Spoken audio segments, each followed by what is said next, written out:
Ela rejeitou o chefe e quase perdeu tudo. Uma história real de assédio no trabalho que começou com mensagens gentis e terminou com uma decisão que mudou tudo. Quando cheguei a Recife, era julho e o calor grudava na pele como um lençol molhado. Desci do trem com uma mala velha, daquelas que rangem ao rolar, e um currículo que já tinha refeito tantas vezes que nem o reconhecia mais. Fazia meses que eu buscava uma mudança. E achei, ou pelo menos achei que tinha achado, numa vaga publicada pela agência digital Aurora Criativa, no bairro de Boa Vista. O primeiro dia foi limpo, promissor. Escritórios com paredes de vidro, plantas em todos os cantos e gente jovem que te cumprimentava como se já te conhecesse. Me deram uma mesa perto da janela e uma caneca com meu nome escrito à mão, Camila. Um detalhe pequeno, mas me fez sorrir. Senti que, enfim, as coisas estavam se encaixando. Meu chefe direto se chamava Renato Duarte. Devia ter uns 40 e poucos anos, camisa sempre com as mangas dobradas, barba por fazer e um jeito de falar envolvente. Não era bonito como nos filmes, mas tinha aquela presença que faz as pessoas ouvirem. Desde o início, foi gentil. Gentil até demais, talvez. Me mostrou a empresa, apresentou cada pessoa com um comentário pessoal e no fim me ofereceu um café. Para você ver que aqui ninguém morde, disse, piscando um olho. Não dei importância. Eu vinha de ambientes de trabalho mais frios, onde ninguém te oferecia nada além de e-mails com cópia oculta. Achei que talvez o povo de Recife fosse assim, mais caloroso.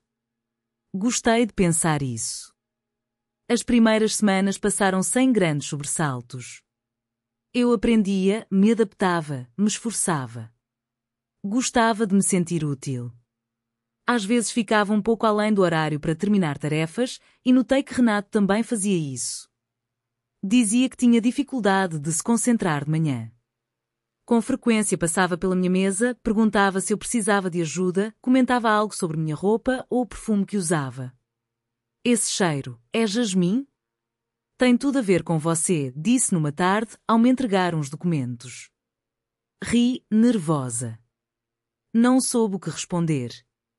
E mais uma vez, deixei para lá. Tinha prometido a mim mesma não ser paranoica, não ver problema onde não tinha. Até que comecei a perceber que não era assim com as outras. Às vezes o corpo entende antes da mente. E embora eu seguisse sendo eficiente, pontual, correta, algo dentro de mim começou a se mover com um incomodo surdo. Renato começou a passar mais tempo na minha mesa. Não só revisava relatórios, como fazia comentários pessoais, sobre minhas unhas bem cuidadas, meus brincos discretos. Sempre num tom suave, não exatamente ofensivo, mas também desnecessário. Numa quinta-feira à tarde, quase todos já tinham ido. Eu terminava uma apresentação para um cliente de seguros, daquelas tarefas que exigem silêncio. Renata apareceu por trás da minha tela, se abaixou do meu lado e, sem que eu pedisse, começou a opinar sobre as cores. Depois, sua mão roçou na minha ao apontar algo. Sabe, Camila? Eu adoro como você pensa. Sempre tão contida, tão elegante. Nem todas as mulheres jovens são assim. Senti o estômago apertar. Me afastei um pouco, fingi não entender o comentário. Respondi algo neutro e desliguei o monitor. Depois disso, as mensagens no Slack aumentaram. Algumas eram sobre trabalho. Outras, não. Um gif de um gato com flores, uma música que lembrava você, uma foto do café da manhã com a legenda qual o horário do seu café, beleza? Eu respondia com cortesia mínima. Às vezes nem respondia. Sempre fazia capturas. Instinto, acho. Numa manhã, esperando o elevador, senti um toque no ombro. Virei e ele estava lá com 2 cafés nas mãos. Pensei que a gente podia tomar isso junto, conversar um pouco. Quero-te conhecer melhor. Fora do trabalho, claro. Agradeci o café e disse que tinha uma ligação com clientes. Me senti desajeitada, culpada, como se tivesse feito algo errado. Chorei naquela noite, não pelo que ele disse, mas por como me senti dizendo não. Desde então, o olhar dele mudou. Percebi. Não era ódio. Era algo mais sutil, mais frio. Como se eu já não servisse mais. Como se o copo tivesse quebrado e só restasse o som dos cacos no chão. As semanas seguintes não trouxeram confrontos diretos, nem gritos, nem cenas claras. Foi mais como umidade se infiltrando nas paredes. No começo não se vê, mas um dia você não consegue mais ignorar o cheiro. Primeiro foi o tom. Renato parou de passar pela minha mesa. Não me cumprimentava mais nas reuniões. Minhas ideias, antes celebradas, agora eram descartadas com um não faz sentido ou, pior, ignoradas. Comecei a ser excluída de e-mails importantes. Um dos projetos grandes do trimestre me deixou de fora, mesmo eu tendo escrito a proposta inicial. Perguntei, com cuidado, se tinha cometido algum erro. Ninguém respondeu com clareza. Uma colega sussurrou: se fosse você, não insistia, e desviou o olhar. Depois veio a avaliação. Na Aurora Criativa faziam revisão de desempenho a cada 3 meses. Na minha, Renato escreveu que minha atitude era reservada a ponto de limitar a colaboração, que eu precisava melhorar as relações interpessoais na equipe. Quando li aquilo, senti que estavam arrancando minhas palavras. Era tão injusto que, por um momento, achei que estava louca. Tentei manter a calma. Trabalhei mais. Evitei qualquer deslize. Mas numa sexta-feira, no fim do dia, Renato me chamou à sala dele e fechou a porta devagar. Camila, vou ser direto. Acho que essa empresa talvez não seja o lugar certo para você. Não vejo evolução, nem vontade real, pense nisso no fim de semana. Assenti, sem falar. Minhas mãos tremiam. Saí e fui até o Parque da Jaqueira. Sentei num banco, entre corredores e crianças com suas mães, e tentei respirar. Não era só injusto. Era perverso. E aí eu soube que não ia sair assim. Se eu fosse embora, iria com as palavras certas. E se ficasse, também. Mas calar, nunca mais. Na segunda-feira, cheguei 1 hora antes do normal. Não cumprimentei ninguém. Sentei diante do computador e abri uma pasta que vinha alimentando há semanas. Capturas de tela, mensagens, anotações com datas, até um áudio gravado por acidente numa tarde, quando Renato fez um comentário sobre o meu corpo ao sair de uma reunião. Estava tudo lá, organizado. Não planejei aquilo como uma defesa. Fiz porque algo dentro de mim sabia que seria necessário. Às 10 em ponto, bati na porta da sala de recursos humanos. Dentro estavam Patrícia e Eduardo, os 2 responsáveis do setor. Pedi 10 minutos do tempo deles. Eles me deram. Não chorei. Não levantei a voz. Entreguei uma pasta impressa com os documentos, mostrei algumas capturas no celular, relatei com precisão o que aconteceu. As vezes em que ele fez comentários inadequados, as mensagens com insinuações, a mudança de comportamento depois que recusei, a tentativa de me empurrar para fora da empresa. No fim, disse que não queria vingança. Só que alguém visse. Que não se repetisse. Patrícia baixou os olhos enquanto lia. Eduardo apertou os lábios. Disseram que abririam uma investigação interna, que precisariam de tempo. Que agradeciam a minha coragem. Saí da sala sem saber se fiz a coisa certa. Passei a semana com o corpo tenso, esperando um e-mail, um olhar diferente, um movimento brusco. Dormia mal, comecei a ter enxaquecas. Teve dia que duvidei. Que pensei se exagerei, se não teria sido melhor deixar passar. Mas então, numa tarde, Patrícia me chamou. Pediu que eu fosse novamente à sala de RH. Dessa vez, havia também alguém do setor jurídico. Concluímos a investigação, ela disse. E acreditamos em você. Senti os pés tremerem dentro dos sapatos. Ela falou mais coisas, que os comportamentos relatados eram inaceitáveis, que outras funcionárias também haviam feito comentários, que Renato Duarte estava sendo afastado de suas funções e que seu desligamento seria comunicado ao fim do dia. Que eu não estava sozinha. Não chorei ali. Não quis. Apenas assenti, peguei meus papéis e voltei para minha mesa. Minhas mãos estavam geladas. Respirei devagar. Pela primeira vez em semanas, senti um pouco de alívio. Na manhã seguinte, tudo estava estranhamente calmo. No corredor, não se ouvia mais os passos firmes de Renato, nem sua voz sempre presente. Alguns fingiram não perceber nada. Outros, principalmente os mais jovens, me olhavam de lado, como se algo tivesse quebrado e não soubessem como reagir. Uma colega, Letícia, deixou um post-it na minha tela. Dizia apenas, obrigada. Não conversamos. Não foi preciso. Durante dias, não soube bem como me mover no escritório. Seguia fazendo o meu trabalho, entregando relatórios, atendendo clientes. Mas algo em mim tinha mudado. Não era só cansaço. Era uma espécie de deslocamento, como quando se abre uma cortina e entra uma luz diferente. Alguns passaram a me evitar. Outros, com mais coragem ou empatia, se aproximavam com cuidado, como se andassem sobre vidro fino. Uma tarde, na Copa, um designer do Time disse em voz baixa: achei que só tinha acontecido comigo, com outro chefe, anos atrás. Nunca contei. O que você fez abriu nossos olhos. Não soube o que responder. Sorri ou algo parecido. Aos poucos, o escritório voltou à rotina. Mas eu não. Algo dentro de mim estava mais rígido e, ao mesmo tempo, mais sensível. Passei a notar mais os olhares, os tons de voz, os silêncios. Também as rachaduras que outros carregavam por dentro. Descobri que muitas pessoas tinham histórias como a minha, ou piores, escondidas em gavetas invisíveis. Não saí da aurora criativa. Pelo menos, não de imediato. Quis ficar um pouco mais. Não por orgulho, mas porque precisava saber que não tinha lutado em vão.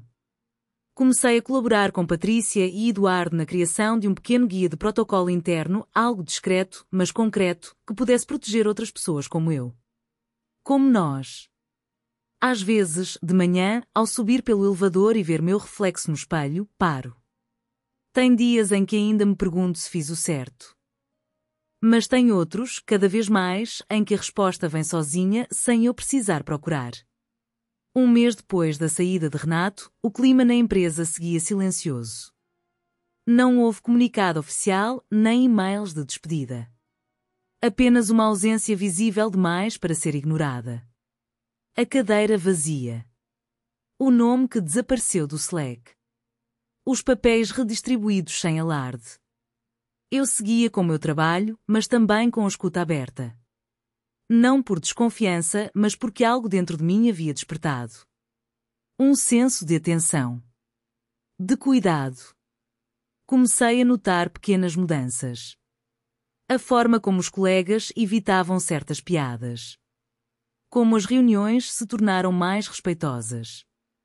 Como a nova coordenadora, Juliana, trazia uma energia mais tranquila, sem sorrisos forçados nem proximidades suspeitas. Patrícia me chamou para conversar numa manhã. Disse que estavam pensando em revisar os protocolos internos, que gostariam da minha opinião. Fiquei surpresa, mas aceitei. Passei a participar de pequenos encontros internos. Oficinas curtas sobre ambiente saudável, canais de denúncia, escuta ativa. Nem todos compareciam, mas aos poucos os grupos foram crescendo. Sem imposição. Só com a ideia de que podíamos e devíamos fazer diferente. Numa dessas oficinas, uma estagiária chamada Bia compartilhou que já havia mudado de área numa empresa anterior por conta de um gerente invasivo. Disse que nunca denunciou porque achava que ninguém acreditaria nela. Mas que ver a empresa lidando com o caso de Renato deu a ela uma nova sensação, a de que, talvez, agora existissem portas abertas. Aquilo me marcou. E me deu força. Eu nunca quis ser símbolo de nada. Só queria trabalhar, fazer meu melhor, viver em paz. Mas se minha voz podia abrir espaço para outras, então tudo aquilo já valia a pena. Um dia, recebi um convite de uma universidade local para falar com estudantes de comunicação sobre ética no ambiente profissional. Fiquei insegura. Não me achava pronta. Mas aceitei. Na palestra, falei pouco de mim. Preferi contar sobre a importância de ambientes seguros, da diferença entre proximidade e invasão, da responsabilidade coletiva que temos, seja liderando, ouvindo ou simplesmente não rindo da piada errada. Ao final, uma aluna levantou a mão. Disse: eu tenho medo de entrar no mercado por causa disso tudo. Como faz para não se calar? Pensei por alguns segundos antes de responder. Às vezes, a gente cala para sobreviver. E tudo bem. O importante é saber que, um dia, quando você estiver pronta, sua voz pode fazer diferença. Mesmo que pequena. Mesmo que pareça sozinha. Porque alguém, em silêncio, sempre está ouvindo. Ela sorriu. E eu também. Nos meses seguintes, recebi mensagens discretas de colegas, ex-funcionárias, até de outras empresas. Algumas queriam desabafar. Outras apenas agradecer. Diziam: você mostrou que dá para agir. Ou: eu nunca contei, mas agora penso em falar. E isso virou meu norte. Não virei ativista. Nem palestrante. Continuei sendo Camila, profissional de marketing, apaixonada por narrativas, curiosa por natureza. Mas agora com uma convicção nova, a de que minha história tinha valor. E que o silêncio que rompi servia para muito mais do que aliviar minha própria dor.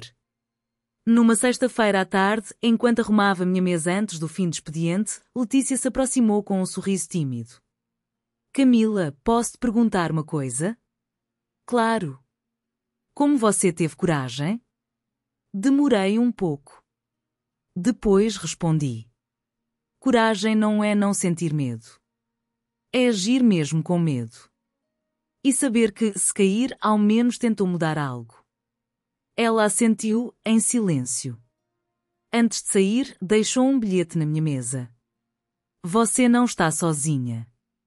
E graças a você, eu também não estou mais. O tempo passou. Já fazia quase um ano desde o dia em que bati na porta de recursos humanos com a pasta nas mãos. A agência tinha mudado. Não em tudo, os prazos ainda eram apertados, os clientes exigentes, os briefings caóticos, mas o ar era outro. Menos denso. Mais atento. Alguns funcionários saíram. Outros chegaram. E os que ficaram passaram a conversar mais, escutar mais. Não era perfeito. Mas era real. Eu também tinha mudado. Meu olhar, minha postura, minha forma de ocupar espaço. Não com arrogância. Com presença. Agora eu falava nas reuniões com firmeza. Corrigia quando algo era inapropriado. Dizia não sem culpa. E, talvez o mais importante, escutava quando alguém vinha desabafar. Certo dia, Patrícia me chamou para conversar. Disse que o setor da RH estava criando um comitê interno de cultura e bem-estar e queria que eu fizesse parte. Aceitei. Passamos a organizar encontros mensais com as equipes. Trocávamos experiências, sugestões, medos. Às vezes ríamos. Às vezes alguém chorava. Mas sempre, sempre saíamos dali com algo novo para pensar. No meu último aniversário, entre os parabéns e os bolos improvisados da Copa, recebi um envelope discreto. Era um cartão assinado por várias pessoas. Algumas eu mal conhecia. Mas todas escreveram algo. Pequeno. Verdadeiro. Uma frase me marcou mais. Você fez a diferença. Mesmo sem gritar. Naquele dia, fui para casa com o coração cheio. E com a certeza de que, embora a jornada tivesse sido difícil, ela tinha valido a pena. Pouco tempo depois, recebi uma proposta de uma startup de tecnologia em São Paulo. Era um novo desafio, com mais responsabilidade e espaço para crescer. Pensei muito. Não queria abandonar tudo que havia construído. Mas também sentia que era hora de recomeçar. Em outro lugar. Com a bagagem que agora eu carregava. Na minha despedida, fiz um discurso breve. Obrigada por cada troca, cada gesto, cada silêncio respeitado. Não foi fácil chegar até aqui. Mas hoje sei que valeu. E que deixar uma marca nem sempre é barulho. Às vezes, é só dizer o que ninguém teve coragem de dizer antes. Me aplaudiram. Alguns choraram. Outros sorriram em silêncio. E eu fui embora com a sensação de que não estava só. Hoje, trabalho numa empresa que me respeita desde o primeiro dia. Que ouviu minha história sem perguntar, mas você tem certeza? Onde posso falar com liberdade, mas também com responsabilidade. Ainda penso em Recife. Na aurora criativa. Em cada passo que me trouxe até aqui. E quando vejo uma nova colega calada, olhando para o chão, lembro da Camila que fui. E me aproximo. Ofereço um café. Pergunto se está tudo bem. E, se ela quiser contar, eu escuto. Porque foi isso que me faltou lá atrás. Alguém que dissesse, pode falar. Tu aqui. Hoje sou essa pessoa. E espero que você, ouvindo essa história, também possa ser.